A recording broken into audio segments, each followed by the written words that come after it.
It's been a few weeks since we had a storyline about a former lover coming between Pam and Bobby. Sounds like the Dallas showrunners think we're going through withdrawal. Pamela. Yes? Don't you remember me? No. Well, you should. I'm your husband. Dad?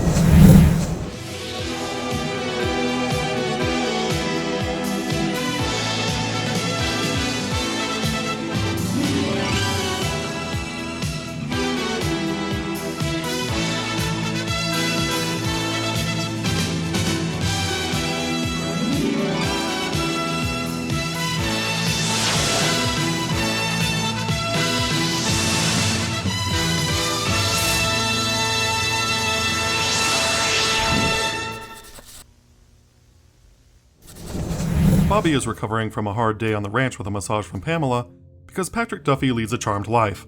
Pamela makes a comment I can't believe I didn't pick up on before. She thanks him for understanding her need to strike out on her own with her own job, even though they're not exactly struggling for money. And Bobby compares it to his own desire to strike out on his own with a construction company. Well, of course Bobby would be more sympathetic to her. They're in the same boat. You're not quitting on me, are you? Just let me check out this thing with my friend down in Houston, okay? I don't like you running out, Bobby. Pamela, you don't need to work.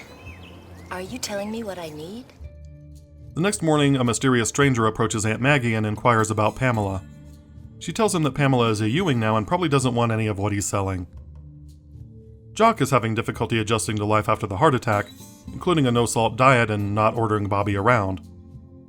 It seems Bobby has been working with Sue Ellen and her charity on the Wayward School for Boys, which Lucy takes an interest in a cute moment. Jock tells Bobby to settle down into something because he's bouncing back and forth between Ewing Oil, South Fork, and construction. It's about time that you settled into something. Now it's construction. Now hold on a minute, Daddy. Everything I've done in my life I did because I thought it was right, and I've never run out on anything. Bobby says he does what he wants. This is another good scene that establishes Bobby's desire to be his own man, and it's understandable that Jock would bristle at Bobby's seemingly dithering interests. It's easy to see a lot of Gary Ewing in Bobby. Bobby dazzles the church board, but the Reverend implies that Bobby might not get the bid if he and Pamela don't get back to church. Meanwhile, Digger has returned to the bottle and he's running low on the requisite funds. The stranger from before sidles up to him and buys him a drink. Despite their seeming reconciliation the last time we saw them, Pam and Digger are still estranged. A drunken Digger spills a lot about Pam and the Ewings.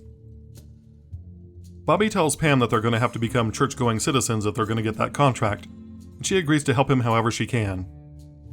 Later at the store, the stranger tracks down Pamela and tells her that he's her husband, Ed Haynes, from 10 years ago. I'm your husband.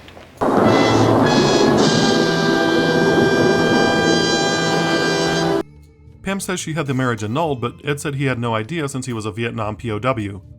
Ed tells her he's still in love with her and that her marriage to Bobby has to be invalid because she's still married to him. I hope that doesn't come up in church. I haven't seen you in church lately. Neither you or your wife. Pam rushes over to Cliff, who is setting up his campaign headquarters. We learn that Pamela was on a cheerleading trip and met Ed in Juarez, felt sorry for him, and married him. Cliff, who is normally not sympathetic when it comes to saving Pam's marriage, tells her that there has to be a record of the annulment somewhere. Unfortunately, the papers were left in Digger's care. For the second time in 2 episodes, a case of mistaken identity between Pamela, Mrs. Ewing, and Sue Ellen, Mrs. Ewing becomes a plot point. Ed Haynes goes to JR to tell him about the marriage, and JR is ecstatic to invalidate Pam and Bobby's marriage. To help out a fellow veteran. Digger, of course, can't find the annulment papers. We do see, though, that he keeps a box of keepsakes under his bed. That's sweet. At the ranch, Jock complains that Pamela is late for dinner. The problem with women working, of course. Bobby, your wife should be here. She knows what time we have dinner. So despite the fact that Bobby and JR routinely miss dinner, Pamela has ruined the concept of dinner. Kids these days with the drugs and the video games. When I was a kid, we drank from the hose. Pam tries to wait for the right time to tell Bobby, but JR spills it in front of everyone.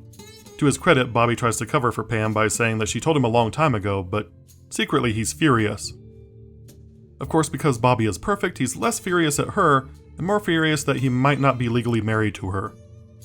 That's weirdly romantic. Pam, Bobby, and Cliff go to the Hall of Records, but they can't find a copy of the papers there either. Cliff says that there will be a copy at Digger's lawyer's secretary in Fort Worth and promises to go get it. Bobby confronts Haynes, but Haynes says he can't be bought. Moments later, the clerk from the records office shows up on Haynes' doorstep and reveals that this is all part of a plot to scam Pamela out of some money. That's why they couldn't find the record of the annulment. Haynes says that they're onto a bigger scam now because they can play the Ewings off one another and score big time.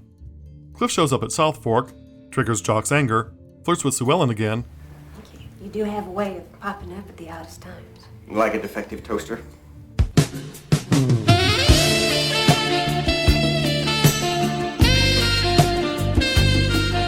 It becomes another lust object for Lucy. He says he couldn't find the final copy of the annulment and suggests that Pamela find an attorney. Bobby and Pam meet with Cliff and Digger to discuss strategy. Bobby is still convinced that Haynes is after a quick buck and says he offered him $10,000 to go away. Digger, now sober, is perturbed to hear that Bobby offered only $10,000 to keep Pamela out of jail. But interestingly, that was the exact amount that drunken Digger offered to sell Pamela for in Reunion Part 2. Cliff says that there will be a scandal, but Bobby is willing to pay Haynes off to ensure Pam doesn't have to go through that. Digger and Cliff go to see Haynes, but he brushes them off and calls Digger a drunk. Cliff realizes that Haynes must have seen Digger when he was drunk because Digger is currently stone cold sober. They theorize that Haynes stole the copy of the annulment papers while Digger was drunk. Bobby and Cliff head over to the records office again to play good cop, bad cop with Haynes' accomplice. Bobby even straight up threatens to murder the guy before he crumbles. And you probably noticed you could drive a good half day in this state and not see a living soul. No water for miles, just plain dirt as far as the eye can see. I'm just saying that a man left out there alone might not ever be heard from again. It's the one and only Digo Double G. I'm sure that's a bluff, but damn, Bobby has a dark side. Pamela has everyone fooled though because she calls Ed's bluff and offers herself up, saying that the Ewings threw her off the ranch with no money to show for it. But since Ed doesn't care about the money and they're still married, she's happy to run away with him. By the time Bobby and Cliff arrive to confront Haynes with the papers, he's long gone. Sue Ellen tells Bobby that despite the church's reservations, Bobby got the contract with her help. So, multimillionaire Bobby Ewing finally caught a break, landing his first contract with the help of his sister-in-law. Such a heartwarming, pull yourself up by the bootstraps story. So glad he could strike out on his own like that.